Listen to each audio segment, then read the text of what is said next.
Today, we continue our series of interviews with John HOEFLE with a two-part interview on the Inner Alpha Group of banks. Now, this banking arm of the British Empire has been used as a juggernaut to destroy the sovereignty of our nation and other nations as well. Now, it hasn't just been 40 years of poor economic decision-making, which has brought us to the point of the collapse of the states and municipalities across our nation, brought us to the point of not being able to produce enough food around the world, and leading to the uprisings, the mass strike here in our nation and abroad. But this has been a result of an intentional policy by the British Empire to undermine the sovereignty of our nation. This is what led to the takedown, the repeal of Glass-Steagall. This is what led to the destruction of the fixed standard of exchange in 1971, which created the environment in which the Inner Alpha Group could operate. Essentially what had happened is not only was the British Empire able to destroy the sovereignty of the United States, but also created the conditions by which we were induced to do that ourselves. So here's the first half of that interview, and make sure to tune into this website on Thursday at 1 p.m. for Mr. LaRoche's international webcast.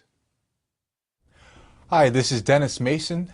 Joining me in the studio today is John HOEFLE, and we want to continue the discussion that we've been posting on this site around some of the aspects of the economic breakdown which haven't necessarily been covered by the FCIC report in the text. They did what they were assigned to do in terms of creating a government report that could be relied on to see what brought us to this point right now where we have the mass strike.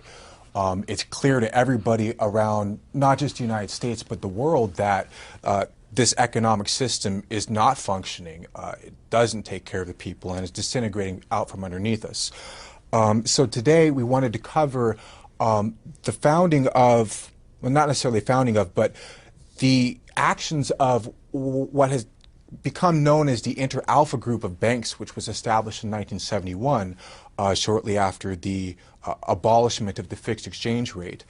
And the bubbles which resulted from this grouping, this arm of the British Empire, which have served to destroy the United States. You didn't just have random bubbles as cycles of an economic system, but that this grouping, this arm of the British monetarist empire, seeks to destroy the sovereignty of the nation state using finances as a means of warfare. So that's... Yeah, that's fair. I mean, if you take it from the end of World War II. Actually, I mean, the fight against the British Empire, the United States, goes back to our founding and before we actually formed our nation. So this has been going on for a long time. And then after the Civil War, excuse me, we had this outbreak of the American system in which we were spreading progress all around the world. And in particular, we were spreading railroads into the interiors of the continents of the United States, Europe. Yeah, Germany picked up on this, Russia picked up on this, and that threatened the control by the British Empire, the monetarist empire, of the sea lanes, which is their chokehold on the ability of sovereign nations to be able to trade amongst one another. Yeah, it was a direct threat to the maritime empire because the British Empire, which is a continuation basically of the Roman Empire through Venice, is a maritime empire. The control of the seas, the control of sea routes and trading and ports, and the financing of trade and that sort of thing. This is what the empire has historically used as its power base. So when you start opening up the interiors via railroad, which are actually more efficient in moving goods than sea power in many respects, you know, you're changing the political map of the world. So the British went nuts. So you had a whole series of things: the overthrow of Bismarck, the Russian Revolution, World War I, the fascist movements in between World War I and World War II, where they tried to destroy nation states and create a global fascist empire. And then you had World War II. Now, the problem with World War II is that the British created Hitler, but Hitler turned on them. So they needed the United States, which they were trying desperately to destroy, to bail them out. And we did. We saved them. But we had FDR, and FDR told Winston Churchill, the British Empire is finished after the war. We didn't fight this war to save the British Empire, which sent Churchill into apoplexy. All right, so that was the scene coming out of World War II. Then as soon as FDR died, the Brits started going after the United States to try to take it down. The plan was, we were the world's leading industrial power. We were stronger than all of Europe. So that had to be changed. So that means two things. That means, one, you start taking down the U.S. industrial power, and two, you start building up Europe. And the idea was to build up Europe as a financial power. So you had a number of events, the Treaty of Rome, the beginning of the creation of the European community, which was a way to build up Europe as a base from which to attack the United States. Is this a precursor, kind of that's setting the foundation for what we know today as the Eurozone, that type of Yes. of supranational sort of control governance over the nations? A European-wide fascist government. Yeah. And so it was in this, as part of this move, then the Inter-Alpha Group was created in 1971. Now, the Inter-Alpha Group was created by a group of relatively small European banks, which represented the fondi, the private funds of the oligarchs of the empire. You know, the fondi, because it's an Italian term meaning funds, but it comes from Venice. These are the Venetians at work. The old family banking. Yeah. Of which things like the Rothschilds are a representative. Rothschild, Warburgs, Lazard here in the United States, in France, in Britain. These are representatives of this. But the Inter-Alpha Group was basically, the nucleus of it was these old family funds which were used to create, they were going to unify Europe from the standpoint of creating, so you could create giant banks in Europe than to take on the United States. So they began consolidating in Europe using these old family funds. But they understood that in order to build a financial empire of the size that they needed, their own money, as much as it was not enough. So they had to bring in other people's money. They had to find a way to leverage money belonging to others. So the Inter-Alpha Group's assignment was to do just that, to start creating markets, to create what we know today as globalization. Right. So you had the group founded in 1971.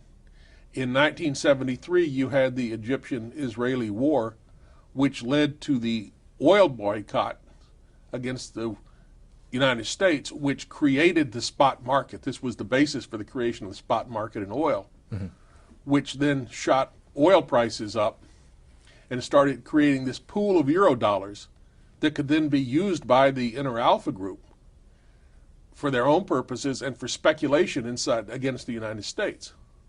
And this was with the oil hoax of 1979, the Iranian crisis. Then this took another giant step forward, so that you see that this oil speculation, which we have today, now with oil, $100 a barrel. Right.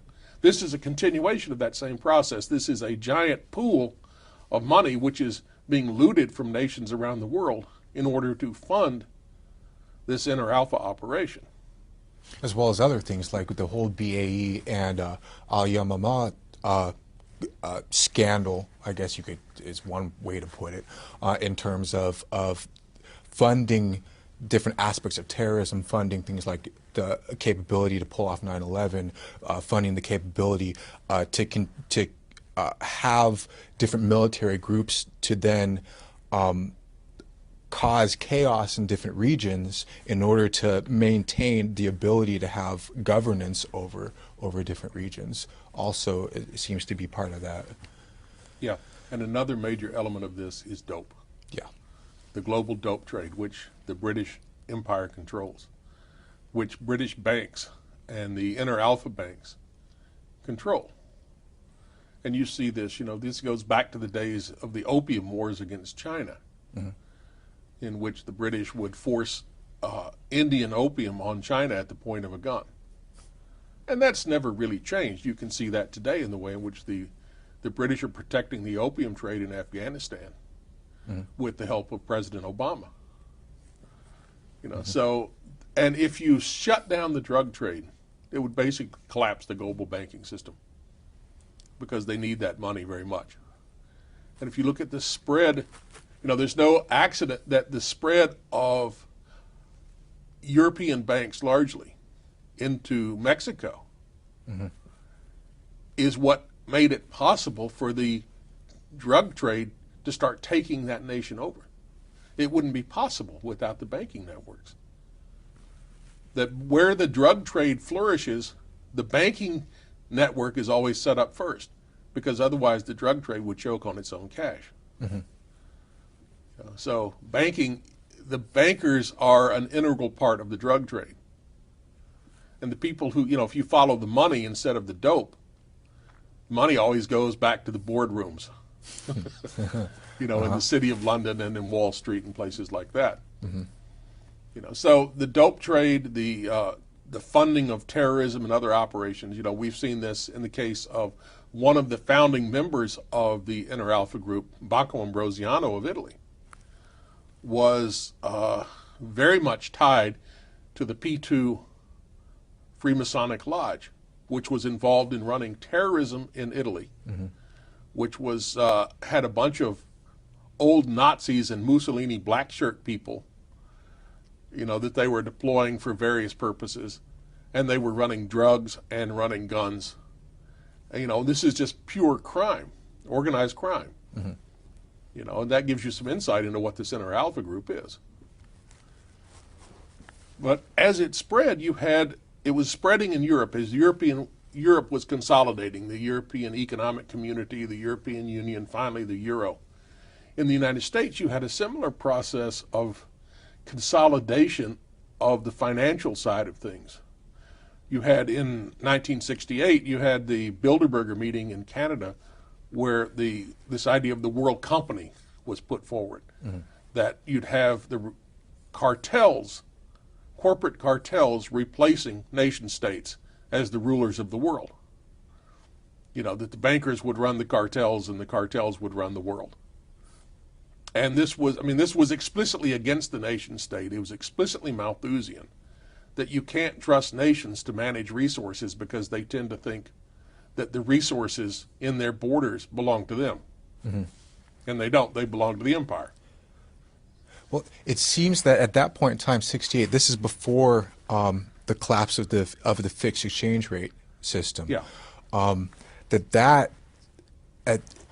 As much as Glass-Steagall in the United States, which took till 1999 to officially take down, at that point in time, because that type of mentality where you have international corporations, what have you, determining global finance, you can't do that with a fixed exchange rate system. You can't. It seems like you can't wage monetary warfare in the same way until you uncouple the currencies from anything having to do with physical reality. Yeah, you can't. And the idea was to turn, since the empire has always been a monetary empire, they want to shed all controls on money. They want to be able to do whatever they want with money. And when you have a fixed exchange rate, which Roosevelt put into place explicitly to stop them from being able to do that, that's a real obstacle to them. Now, it was the ending of the exchange rate the fixed exchange rate, which made the modern derivatives market possible. Because the derivatives market largely started out as currency speculation. This is what George Soros got so rich doing, currency speculation, supposedly in 1992, the man who broke the pound. But using these giant pools of money as a battering ram against nations. Now, he supposedly attacked the British pound and, broke the Bank of England, they say. But, as I've said before, the proof that he didn't break the Bank of England is that he's still alive. Yeah.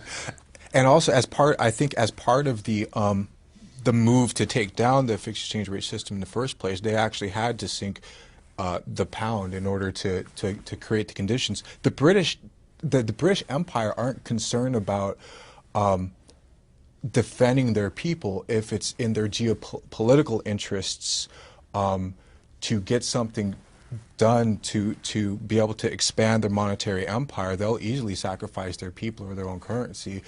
It's, Yeah. Well, I mean, I guess the question then is, what do you mean by their people? Because to the British Empire, their people are the oligarchs, not the people of England or the people of what you would think of as the nation of Great Britain or the currency of that nation. That those are expendable. That this is a parasite which moved from Rome to Byzantium to Venice and to Holland and then to England. And it moves around. It's not loyal to any particular place. And it will move again if necessary. So it's perfectly willing to throw the nation of Great Britain under the bus. If it's convenient for them. So yeah, they'll sink the pound. They don't care what it does to the people of England because they don't care about the people of England. And so you have this currency warfare. And if you look at what happened in Ibero-America as an example of how this works, you had nation after nation which are trying to emulate the United States, borrowed money for infrastructure projects to make their economies more efficient, to try to become industrial powers in their own right, to build up their nation to make it self-sufficient. And the bankers came in and lent them money. And then but they lent them money in dollars. And then after they were on the hook for all these loans, then the bankers came in, and because there was no fixed exchange rates, they were able to run currency warfare against them and force them to devalue their currency against the dollar. So they were devaluing their own currency, yet they still had to pay their debts in dollars. So it took more and more pesos, for example, to pay off $1's worth of debt than ever before. So the amount that they were having to pay for their debt service was going up and up and up to the point where they couldn't meet their debt service. So then the IMF would come in and say, well, okay, you're a deadbeat. You've got to stop all these projects, these expensive infrastructure projects. We can't afford them. You've got to concentrate on paying us. The result was, after several cycles of this, that these nations had paid back more than they ever originally borrowed. Their infrastructure projects were dead, and they were further in debt than ever before, and had the IMF and the international banks more and more involved in running their countries. They lost control of their countries to this process. And this is possible because the fixed exchange rate was taken down. And then you had the rise of another part of the derivatives market, which is the biggest part now, which is interest rate derivatives, which are basically bets on bonds, bets on debt. And this is the real heart of the Venetian debt farming, that you get everybody hooked on debt and then you can control them by their debt. You look at the way today in which, say, this idiot Bill Gross of PIMCO or PIMCO, the world's largest bond fund, is always telling the United States government what they should do. Well, who the hell is he? He's a representative of the oligarchy. He's not an oligarch, but he's their mouthpiece. You know, we don't care what he thinks.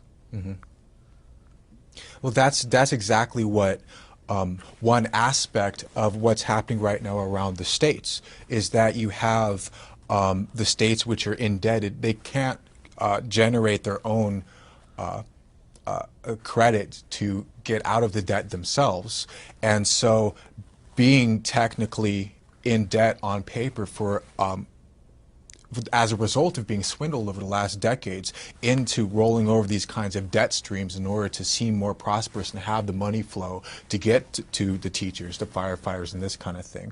Now that that has completely collapsed, you have these same sorts of folks coming into the states saying, well, you got to pay up, you got to pay up, you got to pay up.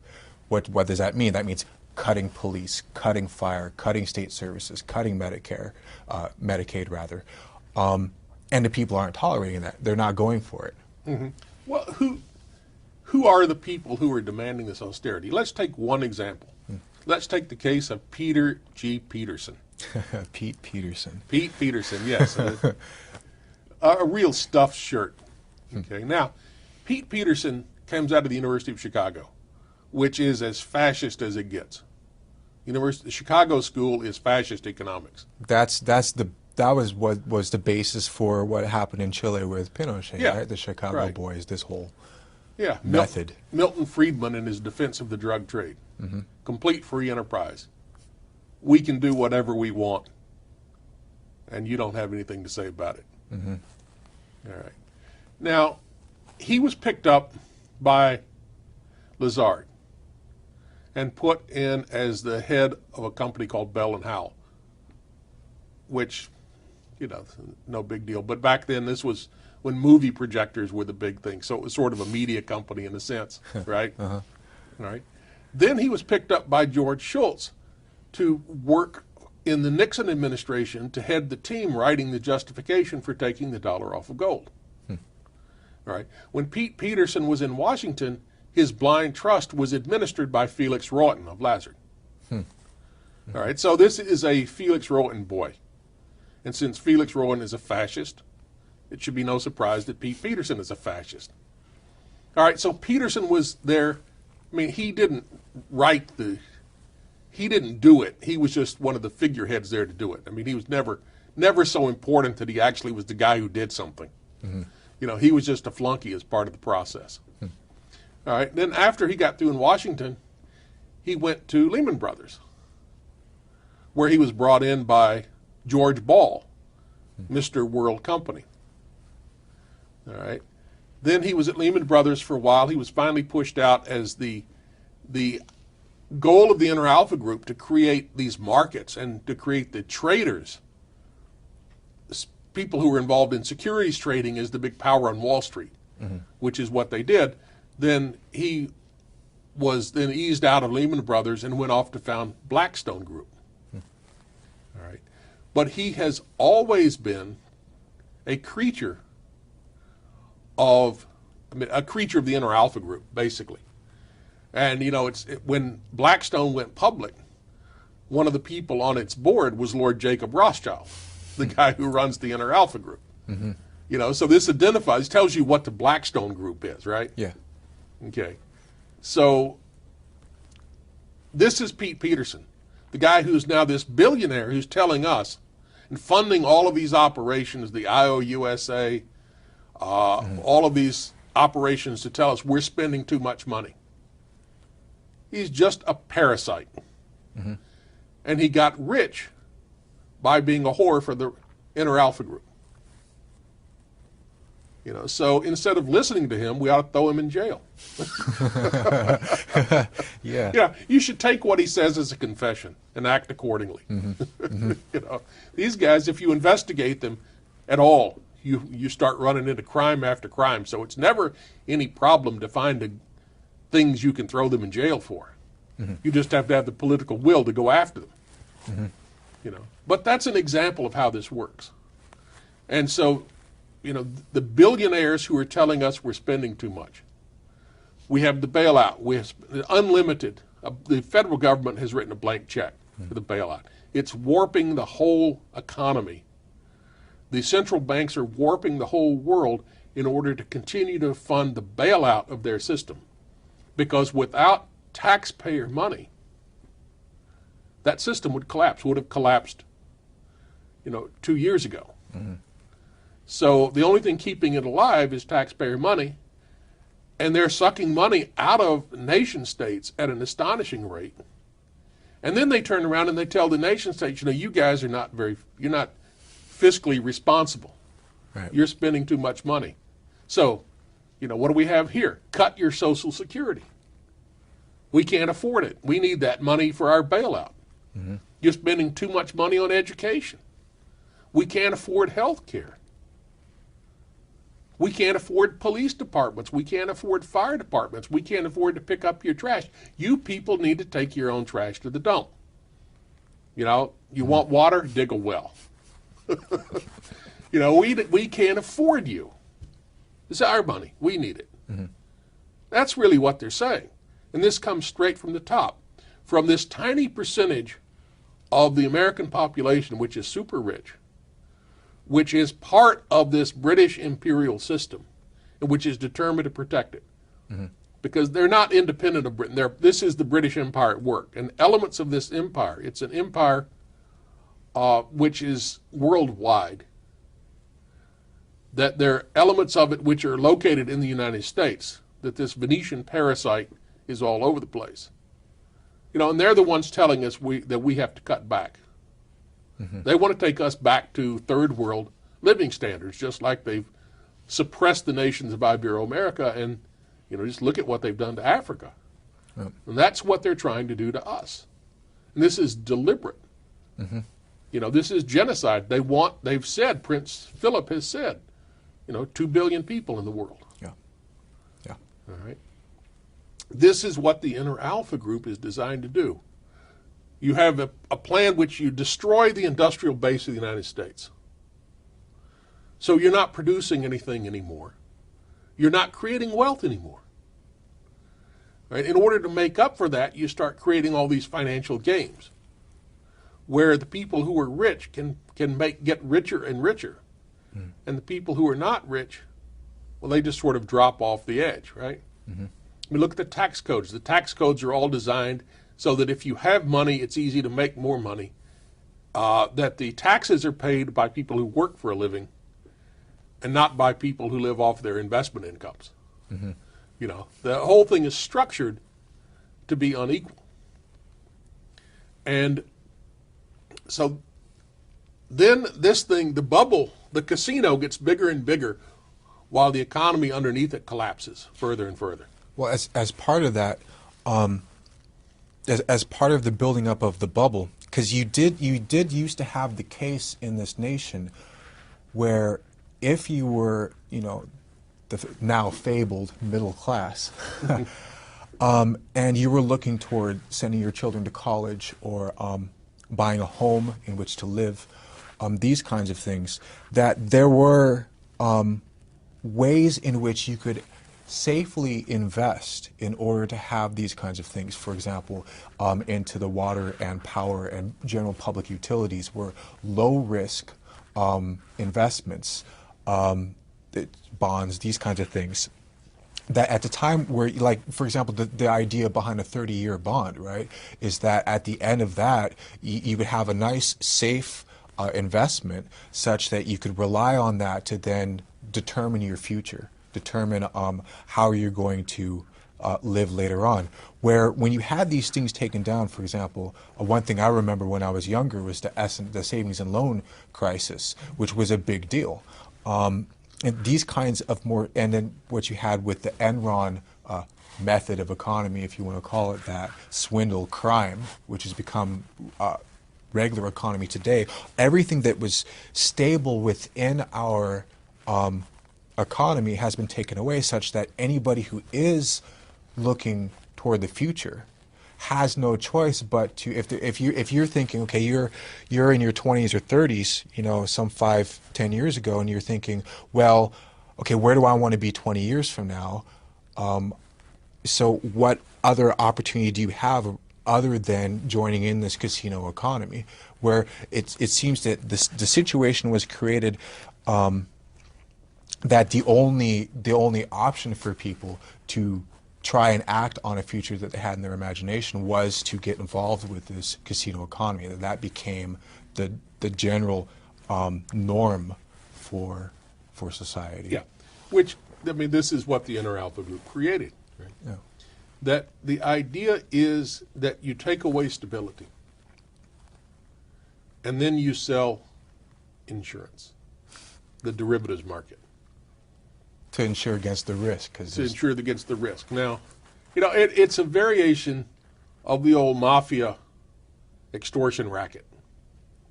You know, where you go to a business in the middle of the night, you throw a brick through their window, and then you send your goon in the next day and say, you know, if you'll come up with a little bit every week, we'll protect your windows. This won't happen again. You know, so you kill world trade when you do this, except for ordinary people and ordinary companies. Because how do you, let's say you want to build a plant to produce something for exports, right? But with if the currency is stable, then you can say, okay, if I sell this product, I can make a product here, I can sell it in Mexico, and I can get enough pesos in Mexico to make it worth my dollar costs here. Mm-hmm. Or I can build a plant in Mexico. I know it's going to cost me so many pesos to build that plant, but I know what that's going to cost me in dollars because the exchange rates are stable. Mm-hmm. Because in the best of all worlds, they're fixed. Yeah. All right. Now you take away that stability. Okay, suddenly you have no idea, no guarantee, no confidence that those exchange rates are going to stay the same for the duration of your project. So you may build a plant there and then turn out that you can't possibly sell your product at a high enough price to cover the cost. Mm-hmm. Or you can't pay for it. You can't pay to build your plant because the currency rates change too much. Mm-hmm. Right? Well, that's not a problem because Goldman Sachs or J.P. Morgan or any one of a number of others will sell you derivatives. And they'll say if the currency rates move against you, well, you could buy insurance on that. You know, so yeah, we'll manipulate the currencies to make them unstable, and then we'll sell you the insurance to protect yourself. Now, if they weren't manipulating the currencies, there would be no need for the insurance. Yeah. So this is the mafia racket. Hmm. This is the essence of the modern derivatives market. Hmm. And then you get into offshoots like the S&Ls you mentioned. The S&Ls were taken down because they worked, because they provided stable funding for mortgages. So that system was systematically destroyed. The big banks gobbled up the best parts of it. Other parts of it were left to collapse. And that paved the way for the modern mortgage-backed securities market. Now, the mortgage-backed securities market, like the derivatives market in general, is a marvel of modern finance because you're essentially creating something out of nothing. It's the biggest scam you can imagine. Yeah. I mean, people thought Milken's junk bonds were a scam, mm-hmm. and they were. Mm-hmm. You know, and Milken went to jail. Yeah. But what the derivatives market has done makes Milken, look like a beginner. Because this is the process, right? You start off small, yeah, and then you just keep getting wilder and wilder and wilder. Yeah, with today's authorities, Milken would actually probably win an economic prize for. Well, yeah, he was instead lauded. Of being thrown in jail. He was lauded for his work, and even though he was thrown in jail, he was allowed to keep $500 million. So he got his reward. Mm. But since Drexel, Burnham, Lambert, and Milken were part of our friends, the Inter-Alpha Group, right? Because there's an official side, these individual banks, and then there's this hidden side of it, which is largely operating, around the world, but a lot of it inside the United States. things that you don't necessarily associate with the inner alpha group, like Drexel Burnham, like Lazard, like Blackstone, like J.P. Morgan Chase and Goldman Sachs. You know, these things. They're all the familiar names. They're part of this global apparatus. And so they come in and they set up this system where they make everything chaotic, and then they sell the insurance. All right. Then you want to have this creation. You need more money for the machine. So what do? You said, okay, well, let's run up real estate prices. Let's use all the quote unquote value that we create by running up real estate prices and use that as the basis for derivative speculation. All right. So you create value, quote unquote, out of thin air by running up real estate prices artificially. All right. By the mortgage-backed security. So you take all these mortgages and you pool them together. Then you issue a derivative, a mortgage-backed security, based upon that pool of mortgages. Except that it's not really based on that pool of mortgages. That's a polite little fiction to make it sound good. Right. Make it seem legitimate. Yeah. And then you take the mortgage-backed security and you create other derivatives off of that. Then you create other derivatives off of those. You know, and then you create credit default swaps to protect you in case these derivatives go bad. Now, the credit default swaps are not ever intended really to pay off if the derivatives go bad, because you're building a pyramid scheme. The purpose of the credit default swap is to allow the rating agencies to give the securities you're creating a AAA rating so that you can sell them to suckers. Again, make them seem legitimate. Yeah, like your pension funds and things like that. So this whole thing is just an elaborate scam. Yeah. Right. Now, when the markets collapsed in the summer of 2007, what collapsed was this mortgage-backed securities related derivatives machine. That's where the system blew up. But it wasn't a subprime crisis. The subprime crisis was the loosening of terms in order to keep the money flowing to feed the derivatives machine. All right, so it blows up. Suddenly, all of the insiders quit playing the game. They want out. They don't want to buy more of these securities. They want out. All right. This leads to the crisis in March of 2008, where Bear Stearns went under and was picked up with a nice little bailout by J.P. Morgan Chase. And then the big collapse, which occurred in September 2008, when the whole system ground to a halt.